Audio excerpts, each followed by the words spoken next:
충절과 야망 사이 이방원과 정몽주. 기울어가는 왕조 개경. 고려 궁궐내 편전 1392년 봄. 무대는 낡고 쇠락한 궁궐 편전이다. 창호지 문 사이로 희부연 봄 햇살이 스며든다. 어딘가 퇴색한 단청과 먼지 쌓인 병풍이 왕조의 황혼을 암시한다. 정몽주가 홀로 앉아 서책을 읽고 있다. 그의 표정은 굳고 고요하다. 정몽주 혼잣말로 중얼거리며 하늘이 고려를 버리시려는가? 아니면 사람이 하늘을 버리려는 것인가? 내관이 종종 걸음으로 들어온다. 내관 대감 이성계 장군 댁에서 연락이 왔사옵니다. 장군께서 해주에서 낙마하시어 몸져 누우셨다 하옵니다. 문병을 청하는 서찰이 옵니다. 정몽주 잠시 서찰을 바라보다가 낙마라 그 서찰 놓고 물러가거라. 내관이 물러난다. 정몽주는 서찰을 펼쳐본다. 눈빛이 잠시 흔들린다. 정몽주 낮게 이성계. 그대는 지금 무엇을 꿈꾸고 있는가? 고려를 구하려는 것인가? 아니면 고려를 삼키려는 것인가? 그는 서찰을 탁자 위에 내려놓고 창밖을 바라본다. 먼 산에는 아직 눈이 녹지 않았다. 정몽주 충이란 무엇인가? 어지러운 시대에 충이란 꽃이 아니라 가시다. 아름답지 않고 오직 아프기만 한 것이다. 이성계의 사저, 해주 1392년 초봄. 이성계가 누워있고 이방원이 곁을 지키고 있다. 하륜이 방 한켠에 서서 두 사람의 눈치를 살핀다. 이성계 침상에 누운 채 방원아. 이방원 예 아버지. 여기 있습니다. 이성계 정몽주가 오겠다더냐? 이방원 문병 서찰을 보냈사오나 아직 답이 없사옵니다. 이성계 쓴 웃음을 지으며 그 사람은 쉬이 오지 않을 게다. 아마도 이 낙마가 꾀병인 줄 알고 있을 것이야. 이방원 날카로운 눈빛으로 아버지 지금 이 시각이 중요합니다. 정몽주가 개경에서 우리 세력을 하나씩 무너뜨리고 있사옵니다. 조준을 탄핵하고 남은을 귀양 보냈으며 이제는 아버지께서 없는 틈을 타 우리 가문 전체를 겨냥하고 있습니다. 하륜 조심스럽게 나서며 세자 아기씨 말씀이 옳사옵니다. 포온 대감은 학식과 명망이 높아 그를 치는 것은 쉬운 일이 아닙니다. 그러나 그를 두고서는 대업을 이루기 어렵사옵니다. 이성계 눈을 감으며 나는 정몽주를 해치고 싶지 않다. 그는 진정한 선비다. 그의 충절은 내가 진심으로 존경하는 바이다. 이방원 굳은 표정으로 아버지 세상의 모든 아름다운 것이 살아남을 수는 없는 법입니다. 꽃이 지지 않으면 열매가 맺히지 않습니다. 긴 침묵. 이성계는 눈을 열지 않는다. 두 사람의 대화. 이성계의 사저, 사랑채 1392년 봄. 어느 저녁. 정몽주가 마침내 문병을 왔다. 이성계는 별채에 누워있고 이방원이 정몽주를 사랑채에서 맞이한다. 탁자 위에는 술이 놓여 있다. 바깥에는 봄비가 소슬이 내린다. 이방원 공손히 맞이하며 포온 대감 이렇게 와주시니 감사하옵니다. 아버지께서도 대감이 오셨다 하면 기뻐하실 것입니다. 정몽주 자리에 앉으며 이성계 장군께서 불편하신 몸으로 계신다 하니 어찌 문병을 오지 않을 수 있겠소. 방원공도 여기 계셨군요. 이방원 예, 아버지 곁을 지키고 있었습니다. 대감 먼 길 오시느라 수고하셨으니 술 한 잔 드시지요. 이방원이 직접 술을 따른다. 두 사람이 잔을 들어 마신다. 잠시 침묵이 흐른다. 정몽주 잔을 내려놓으며 방원공, 요즘 개경 조정이 어수선하다는 것은 공도 잘 아시겠지요. 이방원 알고 있습니다. 신진 세력과 구세력 사이의 갈등이 날로 깊어지고 있지 않습니까? 정몽주 갈등이라 하셨소? 나는 그것이 단순한 갈등이 아니라고 봅니다. 누군가는 이 나라의 뿌리 자체를 뽑으려 하고 있습니다. 이방원 시선을 피하지 않고 대감은 그 누군가가 누구라고 생각하십니까? 정몽주 똑바로 바라보며 방원공은 스스로 알고 계시지 않습니까? 또 침묵. 빗소리가 커진다. 이방원 잠시 후 부드럽게 대감, 저는 대감을 진심으로 존경합니다. 학문으로도 절개로도 대감 같은 분은 이 세상에 다시 없을 것입니다. 정몽주 과찬이요. 이방원 과찬이 아닙니다. 그렇기에 드리는 말씀입니다. 대감. 세상은 변하고 있습니다. 고려는 이미 스스로를 지탱할 힘을 잃었습니다. 아버지는 단지 그 새로운 세상의 문을 여는 분입니다. 대감께서 그 문을 함께 여신다면 새로운 나라에서 대감의 학문과 충절은 더욱 빛날 것입니다. 정몽주 낳고 단호하게 방언공. 이방원 예. 정몽주 나는 한 가지를 묻겠소. 이 술잔이 비어 있다고 해서 이 잔이 처음부터 없었던 것이 됩니까? 이방원 그것은 무슨 말씀이십니까? 정몽주 고려가 기울었다 해서 고려가 처음부터 없었던 것이 됩니까? 나는 이 나라에서 태어났고 이 나라의 녹을 먹었으며 이 나라의 선왕들께 충성을 맹세하였소. 그것이 비록 깨진 잔이라 할지라도 나는 그 잔을 버릴 수 없습니다. 이방원 한숨을 내쉬며 대감. 정몽주 방언 공은 총명한 사람이요. 하지만 총명함이 때로는 사람을 가장 잔인한 길로 이끌기도 합니다. 부디 그 총명함을 올바른 곳에 쓰시오.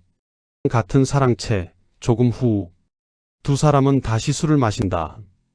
분위기는 무겁지만 어딘가 서로에 대한 깊은 존중이 담겨 있다. 이방원이 잔을 들고 조용히 시조를 읊기 시작한다. 이방원 천천히 시조를 읊으며 이런들 어떠하리 저런들 어떠하리 만수산 드렁치기 얽혀진들 어떠하리 우리도 이같이 얽혀져 100년까지 누리리라. 하여가. 잠시 침묵. 빗소리. 정몽주는 술잔을 바라보다가 조용히 눈을 들어 이방원을 바라본다. 두 사람의 눈이 마주친다. 정몽주는 천천히 술잔을 들어 비우고 입을 열어 답한다.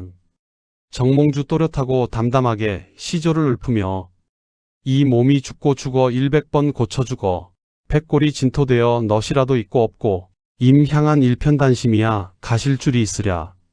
단심가. 무대 위에 긴 침묵이 흐른다. 이방원의 눈빛이 흔들린다. 정몽주는 잔을 내려놓고 일어선다. 정몽주 일어서며 술 잘 마셨소. 이성계 장군께 문후를 전해주시오. 이방원 일어서며 복잡한 표정으로 대감 제가 배웅하겠습니다. 정몽주 됩니다. 방원공. 정몽주가 걸음을 옮긴다. 이방원은 그 뒷모습을 오래 바라본다. 비는 계속 내린다. 이방원 혼자 낮게 일편단심. 그래, 대감은 그런 사람이다. 그의 눈에 복잡한 감정이 지나간다. 존경, 안타까움, 그리고 결심. 돌이킬 수 없는 길. 이성계 사저의 별채 그날 밤. 이방원이 하륜과 마주 앉아 있다. 촛불이 흔들린다. 하륜 어떻게 되었사옵니까? 이방원 말없이 잠시 있다가 단심가를 읊으셨다. 하륜 그렇다면. 이방원 그렇다. 포온 대감은 절대 뜻을 바꾸지 않으신다. 나는 그것을 오늘 분명히 알았다. 하륜 조심스럽게 그렇다면 이제 결단을 내리셔야 합니다. 대감이 개경에 돌아가시면 반드시 이성계 장군 주변 인물들을 더욱 강하게 압박할 것입니다. 조준 대감도 남은 대감도 이미 탄핵을 받았습니다. 다음은 장군께서 직접 탄핵을 받으실 수도 있습니다. 이방원 손을 쥐었다 폈다 하며 나는 그분을 해치고 싶지 않다. 하륜 알고 있습니다. 그러나 공께서는 지금 한 사람을 보호하는 것과 수만 명을 이끄는 것 중 하나를 선택하셔야 합니다. 이방원 긴 침묵 끝에 포온 대감이 개경으로 돌아가시는 길은 선주교를 지나실 것이다. 하륜이 고개를 든다. 두 사람의 눈이 마주친다. 하륜이 천천히 고개를 숙인다. 하륜 조영규를 부르겠사옵니다. 이방원 눈을 감으며 그래. 촛불이 바람에 크게 흔들린다. 개경. 선주교 1392년 4월 4일. 무대가 바뀐다. 어둑한 봄밤 개경의 돌다리 선주교. 달빛이 흐리게 비친다. 정몽주가 말을 타고 다리를 건너오고 있다. 뒤를 따르는 수행원 몇몇이 있다. 다리 위에는 정막이 흐른다. 그때 그림자들이 나타난다. 조영규를 비롯한 이방원의 신복들이다. 정몽주의 말이 멈춘다. 정몽주 조용히 주위를 둘러보며 누구냐. 조영규 앞으로 나서며 대감 오래 기다렸소이다. 정몽주 표정이 굳으며 이방원이 보낸 자들이구나. 조영규 대감은 너무 많은 것을 알고 계시옵니다. 정몽주 담담하게 알았다. 나는 이미 알고 있었다. 오늘 방원공과 마주 앉았을 때 나는 이미 느꼈다. 조영규 그렇다면 왜 피하지 않으셨소이다? 정몽주 쓸쓸히 웃으며 피한다고 달라지는 것이 있겠느냐. 고려의 운명이 다했다면 그 운명을 함께 받아들이는 것이 신하의 도리다. 나는 살아서 역적의 나라에 굴복하는 것보다 죽어서 충신으로 남는 것이 낫다. 조영규 대감. 정몽주 하늘을 올려다보며 방원공에게 전하라. 나는 원망하지 않는다고. 그는 그의 길을 가는 것이고 나는 내 길을 가는 것이라고. 다만 새로운 나라를 세우거든 백성을 가여시 여기라고. 권력이란 백성을 위한 것임을 잊지 말라고. 잠시 침묵. 정몽주가 눈을 감는다. 봄바람이 불어온다. 정몽주 낮게 시조의 한 구절을 읊듯이 이 몸이 죽고 죽어 임 향한 일편단심이야 가실 줄이 있으랴. 그 순간 무대 위에 어둠이 내려앉는다. 소리, 침묵, 남겨진 자들.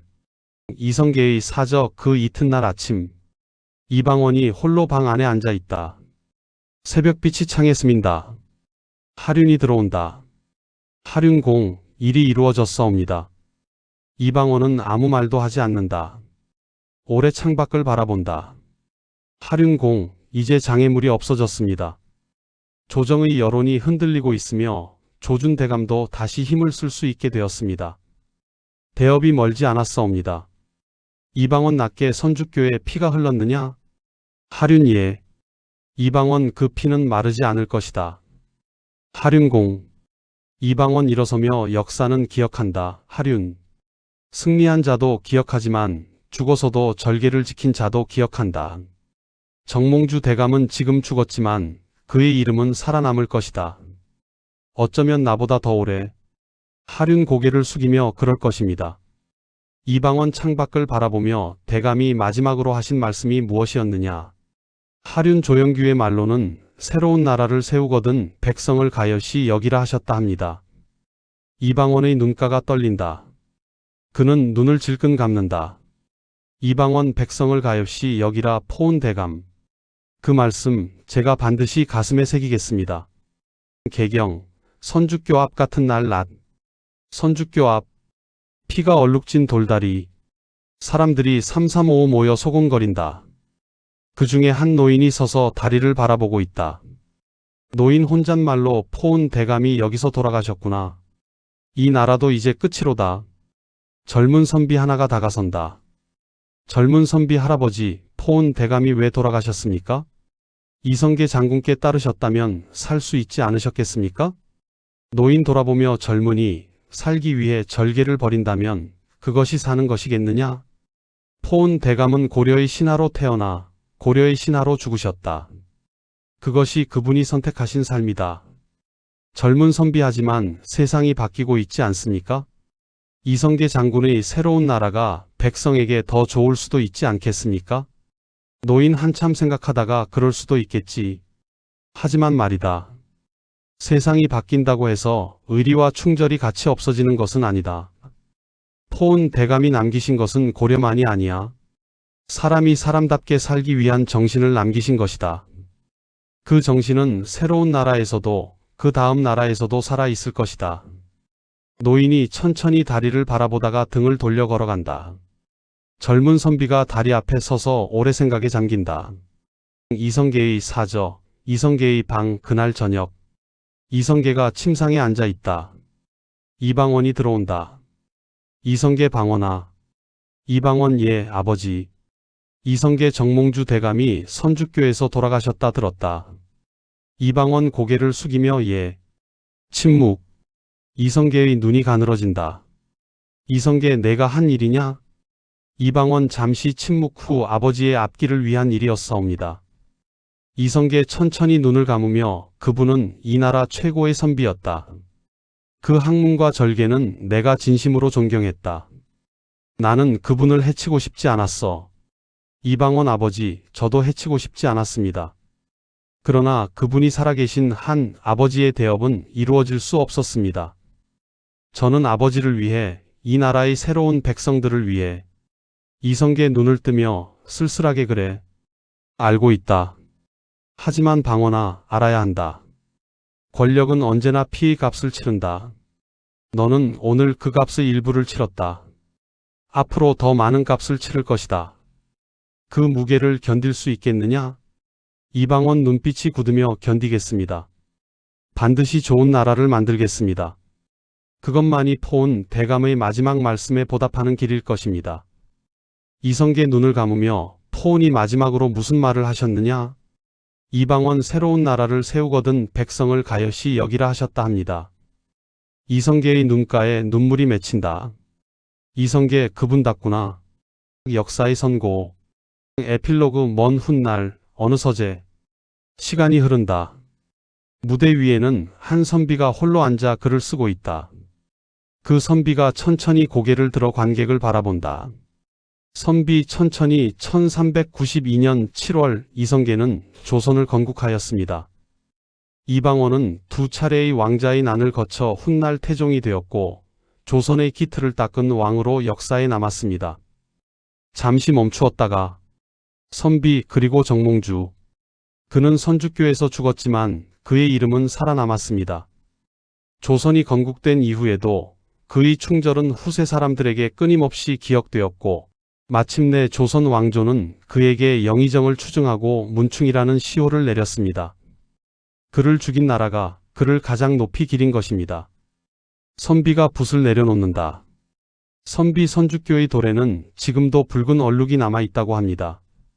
사람들은 그것이 정몽주의 피라고 전합니다. 사실인지 아닌지는 알 수 없습니다. 그러나 그 얼룩이 무엇을 뜻하는지는 압니다. 충절은 죽지 않는다는 것. 그리고 역사는 반드시 기억한다는 것. 무대 위에 천천히 어둠이 내린다. 마지막으로 선주교의 모습이 스크린에 비친다. 봄비가 내리고 다리 위에 꽃잎이 흩날린다. 이방원의 하여가와 정몽주의 단심가는 실제로 전해 내려오는 시조입니다. 이 대본은 두 사람의 역사적 사실을 바탕으로 하되 대화와 내면 묘사는 극적 상상력을 더해 재구성하였습니다. 정몽주는 1392년 4월 4일 선주교에서 이방원의 신복 조영규에게 피살되었으며 이후 조선 왕조에 의해 충신으로 복권되었습니다. 역사란 단 하나의 정답이 아니라 서로 다른 가치가 충돌하는 무수한 이야기들의 집합임을 이 작품을 통해 느껴주셨으면 합니다. 감사합니다. 구독과 좋아요 부탁드립니다.